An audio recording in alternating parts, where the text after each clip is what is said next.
Hello friends, welcome back to my channel girls video. जमीक आप जानते आज विजय दशमी विजय दशमी समस्त हार्दिक शुभेच्छा और शुभकामना। जमीक फ्रेंड्स मैंने आप फास्ट स्क्रबिंग करेंगे तो मोर फास्ट मो फेस केयर फास्ट ये हूँ फास्ट स्टेप हूँ स्क्रबिंग। स्क्रबिंग मैं वीकली 2 टाइम्स ही करे, वीकली 2 टाइम्स ही करे। आज जेहेतु हूँ मैं मु यूज करुँच हिमालयर नीम फेस स्क्रब देखी दूसरी आपको यूज करुँच हिमालयर नीम स्क्रब प्यूरिफाइड नीम स्क्रब।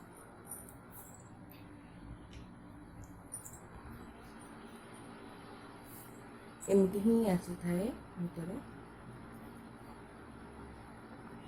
छोट छोट किसी दाना भाया पड़ी थाए तो आप फेस में नहीं स्क्रबिंग करिए।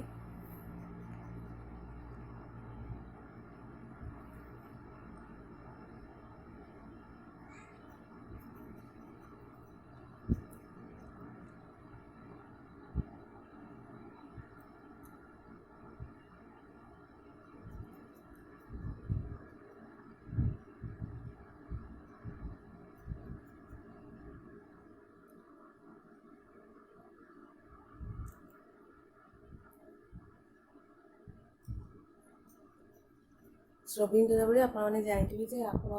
खाली नीम स्क्रब भी मानने जी से पैकेट आस से सब नहीं आप स्क्रबिंग करते बट से भूल नहीं थाए भूल होता है। आप जो स्क्रबिंग कर पानी से आड करेंगे जमी आप हाथ तो मैंने से स्क्रबिंग कर बहुत हेल्प कर पानी जो काटते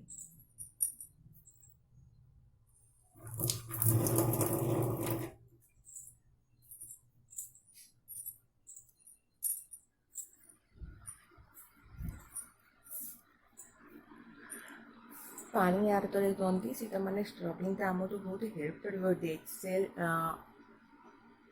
ब्लैक हेयर्स और व्हाइट हेयर्स बाहर करेंगे तो से पानी टी से आड करेंगे आप स्क्रबिंग 15-20 मिनट पर स्क्रबिंग तो आपको तो निहाती 10 to 15 मिनिट्स चलवा पड़ो आउ भलसे स्क्रबिंग कलापर आप फेस भल भाव वाश करदे। मोर तो भी दीटा हाथ निहाती रहा दरकार आ दीटा हाथ न रही तो स्क्रबिंग हो पारे तो से तो सो मुझे कैमेरा ऑफ बिकज मुझे दीटा हाथ रही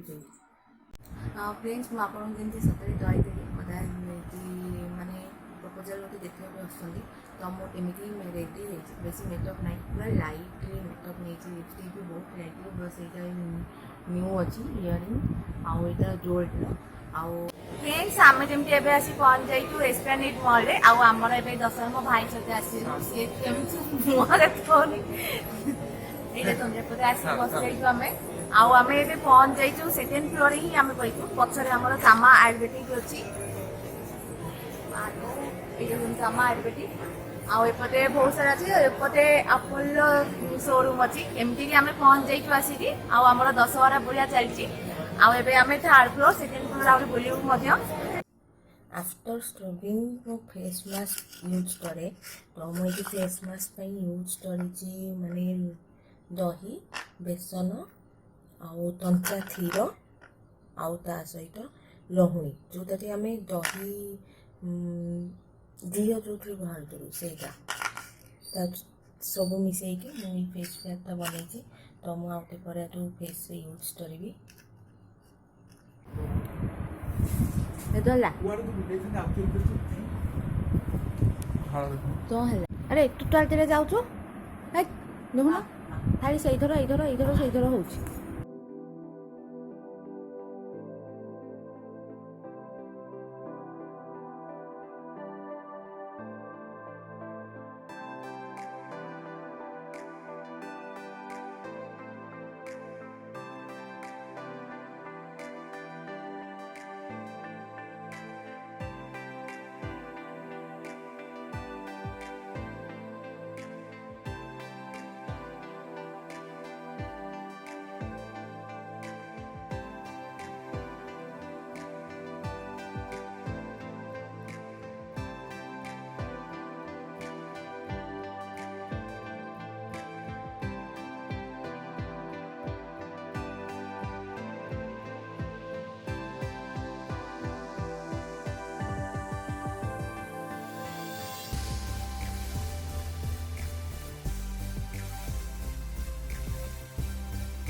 ଯିବା ଆଉଥରେ ବିଗ୍ ବଜାର ଆଉଥରେ ଯିବୁ ଆଉ ଜାଣିଛି ଆଉ କଣ ଏଇଟା ଭିଡ଼ିଓ ଦଉଛି ଦେ ଆଉ ଏଇଠି ଭିଡ଼ିଓଟା ସରିଲେ ମୁଁ ଏଣ୍ଡ କରିବିନି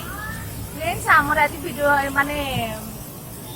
ବିଜୟାଦଶମୀ ପୂଜା ସରିଗଲା ତ ଆମେ ଆସିଲୁ ଆଜି ଏସ୍ପ୍ଲାନେଡ୍ ମଲ୍ ଯେମିତିକି ଆପଣମାନେ ଦେଖିଲେ ଭିଡ଼ିଓରେ ମୁଁ କିଛି ଭିଡ଼ିଓ ବି ଅପଲୋଡ଼ କରିଛି ଆମ ଭାଇକି ରାତିରେ ସେଇଠି ଭିଡ଼ିଓର ଅଧା ସୁଟିଂ ବି ଗଲାନି